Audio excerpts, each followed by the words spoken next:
Day 56. Trick. I'm just playing. Don't be sensitive. Don't be sensitive. Day 56 of Read My Generational. Now I'm grappling for words. Read My Ground Up, a self-love workbook for the generational curse breaker. Okay. I don't know. I'm feeling a little spicy today. I think people be, you know what I'm saying, forgetting, or maybe they don't know, you know what I'm saying? I ain't even gonna say that they be forgetting because they just don't know. I'm a little sweet, but I'm real motherfucking spicy. Never get it twisted. But today, let's get into the read. You are here because you are the chosen one, okay? You are the generational curse breaker, cycle breaker, limiting belief pattern, mindset breaker, okay? You're the chosen one. You're set apart. You're the trailblazer, right? And anytime you see my face and the book, you already know that you are at the bank, and we are trading in those generational curses for generational wealth, honey, okay? This is the devil's time where he has to pay up sevenfold in all the storage of his house, all the substance of his house. And this is our declaration anytime you see this book open. Okay, so let's get to it, baby, because run me my money. All right, so I'm stopping there. This is page 199, 198. I'm gonna go ahead and say let's go for the left hand side, because yesterday we were in the right hand side of the page, and I can clearly tell you that we are in the throat chakra, okay?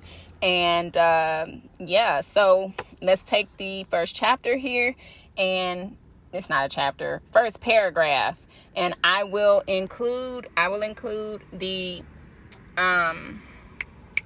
scripture, which I already know. It's, you shall know the truth, and the truth shall set you free. Oh, okay. And so I'm going to include the page anyway, so you can read the scripture over your throat chakra.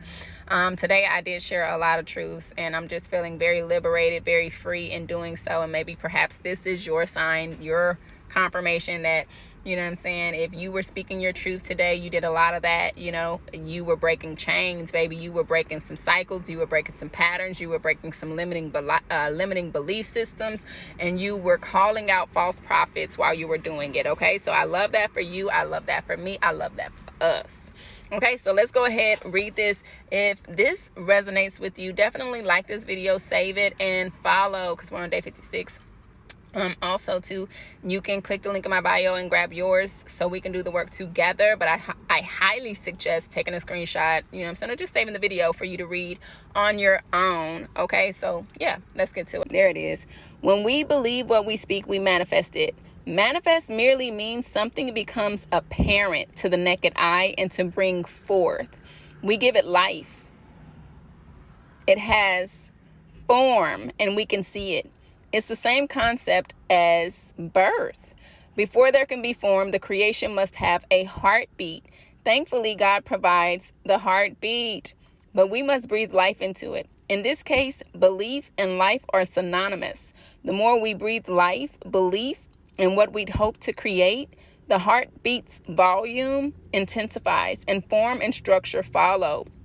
The creation comes alive. Notwithstanding, before there could be a heartbeat, there has to be a partnership. Let me say that again. Notwithstanding, before there could be a heartbeat, there has to be a partnership. We're co-creators and God is our partner. Now, mind you, if you cannot tell, we're talking about birthing purpose, right? And, you know, it's clearly a challenge for me to get on and do these videos daily, right? And I have a lot to go. But here's the thing. I understand that if I don't speak and even say promote or breathe life into what God has called me to create, then how can I ever expect it to live? And when you're talking about legacy, when you're talking about building generational wealth, when you're talking about, you know, creating, say, a new life for yourself and walking in purpose, if you do not do that thing, you can't just talk about what you're going to do. You got to do it. You get what I'm saying? Like, you have to do it.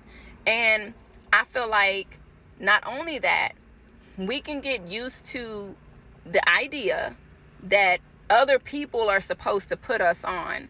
I used to be somebody who felt like, you know, not that I've not been somebody who knew how to put myself out there. I used to find that I would promote other people's brands to put myself on. You know what I'm saying? So even when I started in entrepreneurship, that was one of the things. Like, I started with slumber parties, you know what I'm saying? So I was promoting someone else's brand to put myself on, if you will. When I used to do Herbalife, I was promoting someone else's brand to put myself on. You get what I mean? And so here what we're talking about is putting your damn self on. You know what I'm saying? And even that requires you to have a relationship with God, because you want to be walking in purpose. You don't want to just be about the money. You know, you really want to make an impact, or at least I do. I'm here for connection. And obviously I know the money will come, but when you are building for yourself, when you are building outside of anyone else's business or, you know, anyone else's product, but you are the product, you are the service, you have that, you know, whether it's a book, whether it's an actual product, whatever the case may be, when you realize that you have to promote that, you have to put, back that, you have to talk about that, you have to speak about that, you have to put it out there, people will, you know what I'm saying, kind of revert or shy back. They'll dim their light because that's just too much, you know, when you're doing it alone. You know what I'm saying? So self-established, if you will, right? God established is how I say it, right? God made. God has to order your steps for you to make that thing a reality, because clearly he gave you the gift, he gave you the idea, he gave you the business plan, he gave you the book idea, he gave whatever it was, he gave that to you. So he's the only one that can tell you how to pursue that thing. And, you know, again, that still looks like you have to pursue that thing. You can't just talk about it, you got to be about it. You know what I'm saying? You have to put action behind that. Faith without works is dead, you know? And so I can sit up here and I can cry about, you know, I have this book and, you know, I want people to read it, or I can get out there and I can read the book with the people, you know what I'm saying? Whether one person sees it, 10 people see it, no likes, whatever. It's like the fact that you get out there, you don't know what could happen when all you need is one, babe. All you need is one.